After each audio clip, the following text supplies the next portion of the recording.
Hello there. The Anglican church hierarchy is now stooping to play politics by telling lawmakers to reject the UK Internal Market Bill.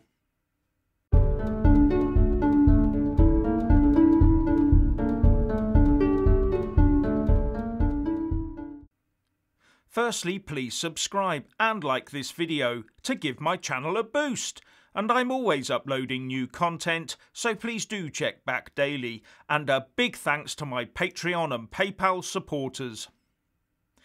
The Anglican primates of the 4 UK nations have written a joint letter about the government's UK Internal Market Bill.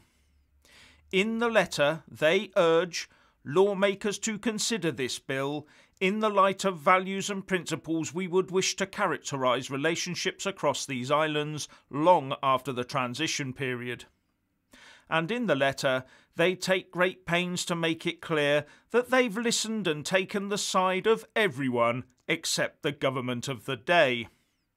The 5 concerned are John McDowell, Archbishop of Armagh, Justin Welby, Archbishop of Canterbury, Mark Strange, Primus of the Scottish Episcopal Church, John Davies, Archbishop of Wales, and Stephen Cottrell, Archbishop of York. And in their letter they say, "We are taking the rare step of writing together because the decisions implemented in this bill will profoundly affect the future of our countries and the relationships between them." The first point is that there are no decisions implemented in the bill. As a bill, it is a mere proposal and changes nothing. Should it be enacted, it would then become law and give the government the tools it needs to maintain a coherent internal market once the Brexit implementation period ends. And this is necessary to ensure a seamless transition from this single EU market into a single UK market. The worthy priests then go on saying, "The bill represents a profound shift in how trading relationships within the UK will be regulated and governed. This will not be a return to a trade regime that existed before the UK joined the EU. It will be an entirely novel system, replacing one that evolved slowly and by careful negotiation over decades." Right. If when we left the EU, we suddenly went back to how it was 40 years ago, that in itself would be a huge and profound shift in how trade was regulated and governed in the UK. We don't want to move back like that. We want to move forward into the future, and that will involve a new and yes, novel way of doing things. How can it not do? Oh, and if the way we did things 40 years ago was so great, then why did this lot stand silent while the EU changed it all? They also rail at the government for not handing the whole lot over to the devolved governments, presumably so that Sturgeon and her mob can tear the UK apart. Surely they understand exactly what the SNP is trying to achieve here. And, as many have pointed out, the Internal Market Bill will, when enacted, take lawmaking responsibility from the European Union and place it with Westminster. Devolved governments are losing nothing. In fact, they do gain a few extra powers here, especially where fisheries are concerned. Then there are the withdrawal agreement clauses within the bill that the clergy don't like. The bill is, of course, not just concerned with domestic law. It currently asks the country's highest lawmaking body to equip a government minister to break international law. This has enormous moral as well as political and legal consequences. I note that nothing here talks about religious repercussions. The paragraph is also technically wrong because an amendment was inserted into the bill which would only enable such action to be taken if the majority of the elected House of Commons agreed to it, so it would not be down to a government minister. And they go on to say that the bill would break the Northern Ireland Protocol within the withdrawal agreement, and that The UK negotiated the Northern Ireland Protocol with the EU to protect the 1998 agreement in all its dimensions. Now that last sentence is true. In all its dimensions, not just the EU bias dimensions.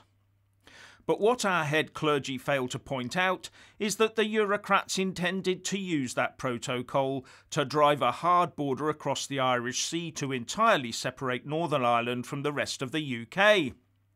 And that action would be totally against the Belfast Agreement because it would alter the constitutional position of the people of Northern Ireland without their consent. And further, it was only when the Brussels negotiators brought this up to try and blackmail the UK into compliance that Boris was driven to act in the national interest. The government had to bring in the clauses in the Internal Market Bill that would ensure the UK was not forced to separate out Northern Ireland, so breaking the Belfast Agreement. And it is also worth noting that the Church of England is based on Henry VIII unilaterally using Parliament to rid the country of the influence of Rome and thereby establish its own church, allowing the king to divorce and remarry.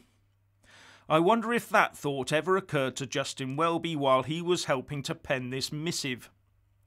And one wonders if they should maybe be more concerned with eschatology given current events. The Reverends also talk about the European Convention on Human Rights, totally omitting to call out the European Union itself for refusing to sign up to it, something it should have done as an organisation to abide by Article 6(2) of the Lisbon Treaty. Why are these 5 people insisting on the UK not defending its corner? So as far as I can see, this is a one-sided political letter. A letter written by those who should be more concerned with the filling of pews and the saving of souls than dabbling in earthly politics. Now, the most important bit of this to me was that these clergymen were not limiting themselves to the clauses related to the withdrawal agreement. No, they were denouncing the whole bill. So what are they asking the House of Lords to do when they debate it? Vote the entire bill down? Are they saying that instead of putting in amendments, the whole bill should be rejected by peers? Now that would be the nuclear option, because if the Lords voted the whole thing down, Boris would be forced to sit on his hands for a year before he could use the Parliament Act to drive it through. That would mean months of a gummed-up UK internal market, deal or no deal. The Scottish, Welsh and Irish nationalists would just love that, and maybe even the English nationalists too. But the rest of us, the vast and silent majority who just want to get on with our lives, might not be as pleased. Then it becomes a matter of who that silent majority blames. So what's the aim here? To get Boris to cave into the worst of all deals and hope we re-enter the EU? Or to at least force an extension to the talks and keep us tied to Brussels longer? Or maybe to ensure that the UK does stay in a state of perpetual vassalage to the EU, deal or no deal? And while doing it, risk the internal trading relationships and prosperity within the UK? Surely that cannot be their aim. After all, only dedicated Europhiles would ever think like that. Anyway, if you want to hear more from me, please don't forget to subscribe and also press that little bell or you won't get any notifications. And if you want to see more of me, buy a mug with my mug on it by following the link in the descriptions box below and support me on Patreon or PayPal. So what do you think about all of this? Please share and comment, and thank you for watching.